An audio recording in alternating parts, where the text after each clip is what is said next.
Thank you for joining me today.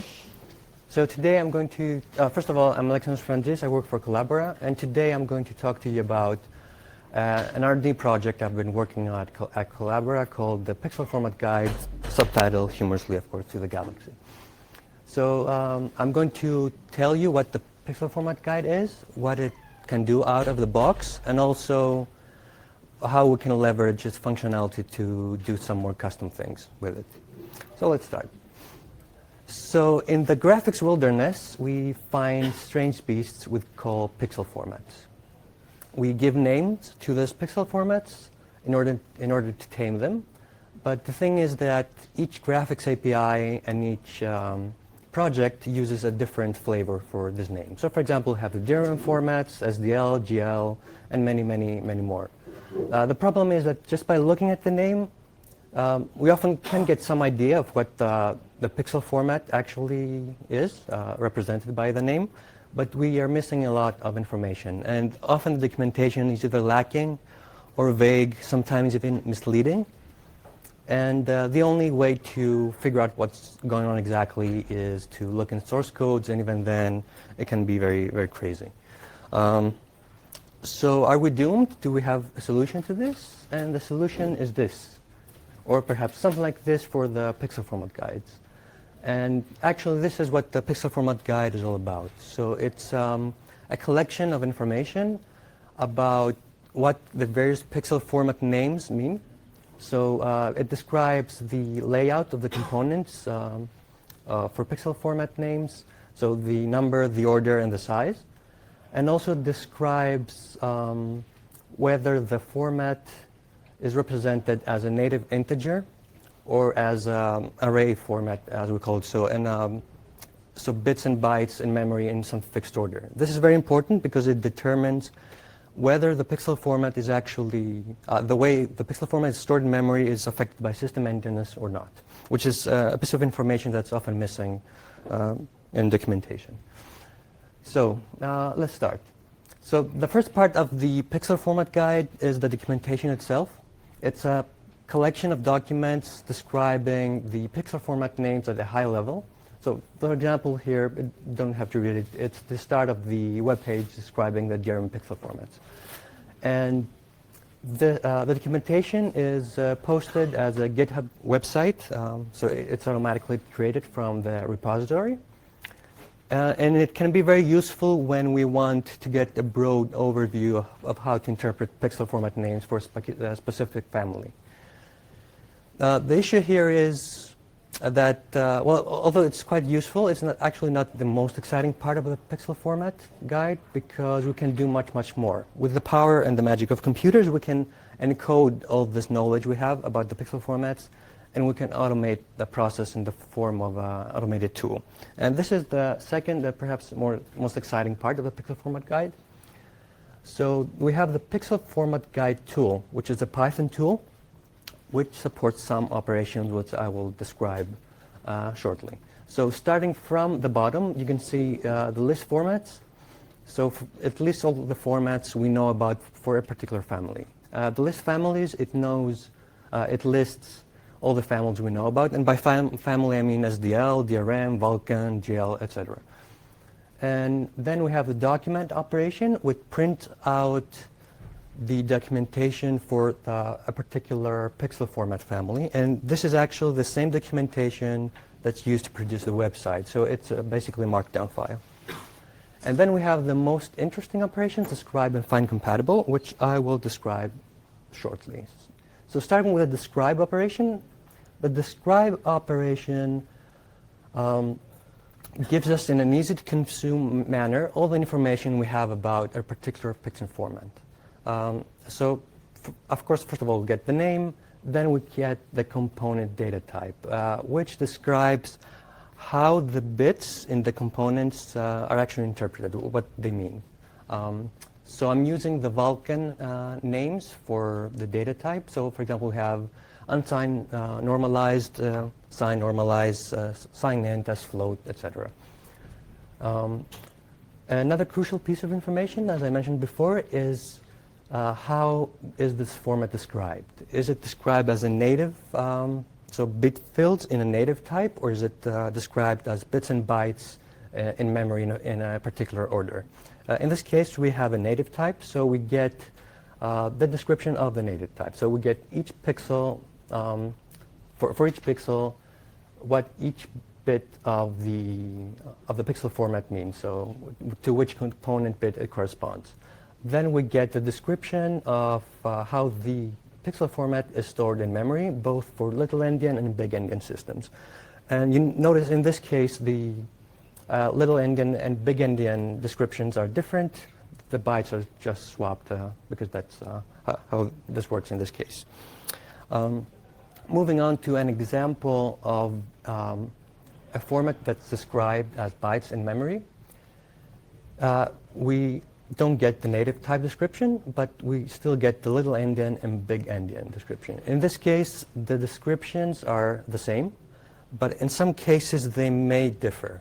That's usually the case when we have pixel formats where each component is multiple bytes. So each byte, each component in memory is in the same order. So for example, RGBA. But then the 2 bytes of each component may be flipped depending on system endianness.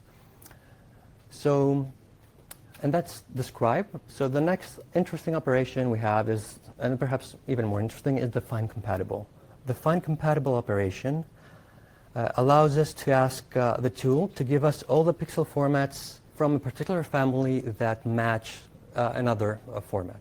So in this case, we're asking the tool to return all the pixel formats from the SDL2 family that are compatible with that particular Vulkan format.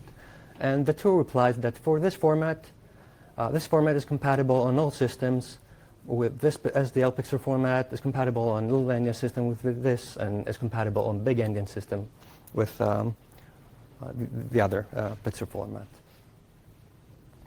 So by default, the find compatible operation does a very strict matching between pixel formats and their components, but it's often useful to relax the matching a bit sometimes. So we have a few flags. One is the treat X as A, which treats unused parts of the value of a pixel format, so also known as X, equal to A. But then we have a flag which allows us to treat sRGB data type the same as unorm, and then we have an ignore data type flag that allows us to just ignore the data type completely and just do bit matching basically for the components.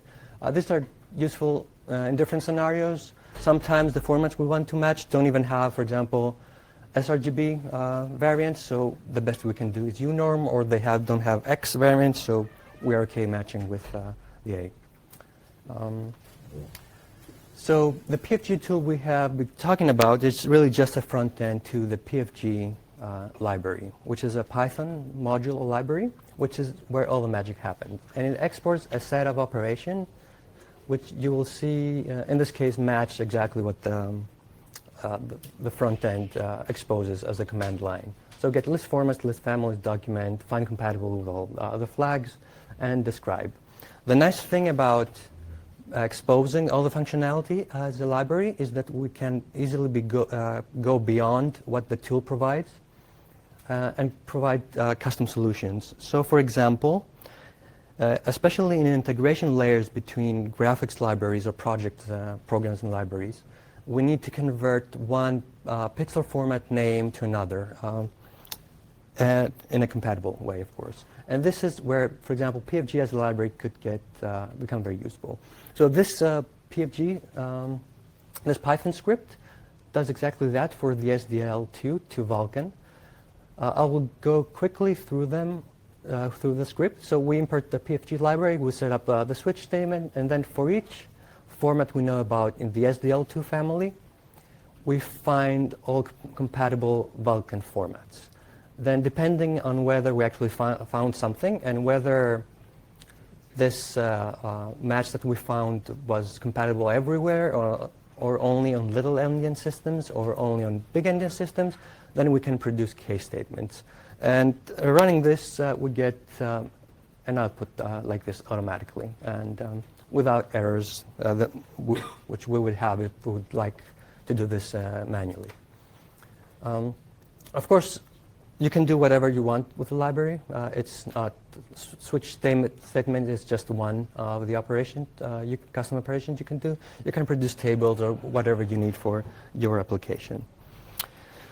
So the PFG tool and the library consists of a core that provides the operations, and then of a set of submodules that provide all the information we have about a particular family. And these are disconnected, so it's very easy to add a new family.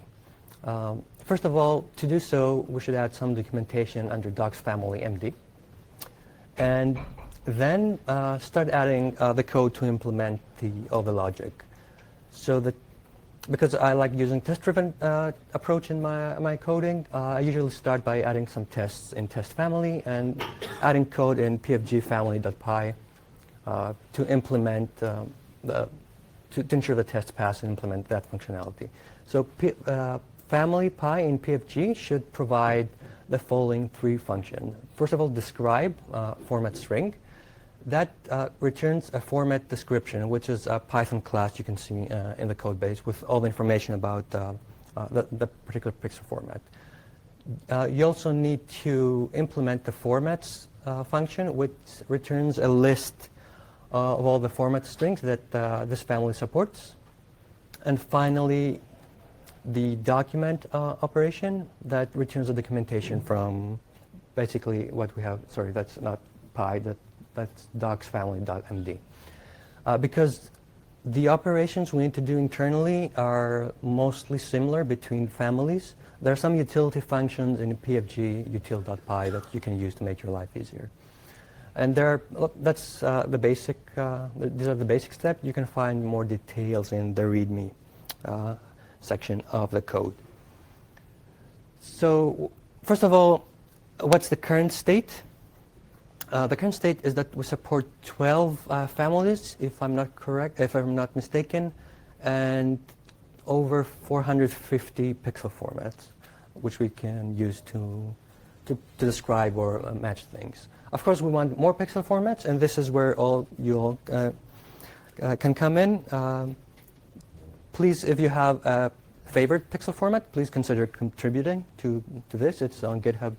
It's very easy to contribute. And for the future, the plan is to add compressed and multiplane formats. I want to add descriptions for multiplane formats.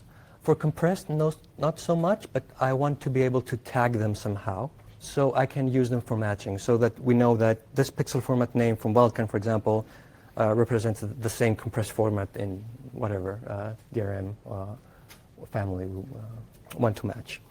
And I guess that's it. Thank you very much for being here. And questions? Well, that was fast. Any questions? Yeah. Okay. Yeah. Is there anything to deal with strided formats where the buffer isn't, where you've got padding at the end buffer, end of the line for the next? Right, so I'm dealing mostly with the pixel format itself and not image formats. Stride would be more relevant, I guess, to whole image formats. So I'm not dealing with this in this project. That will probably change if you do multiplayer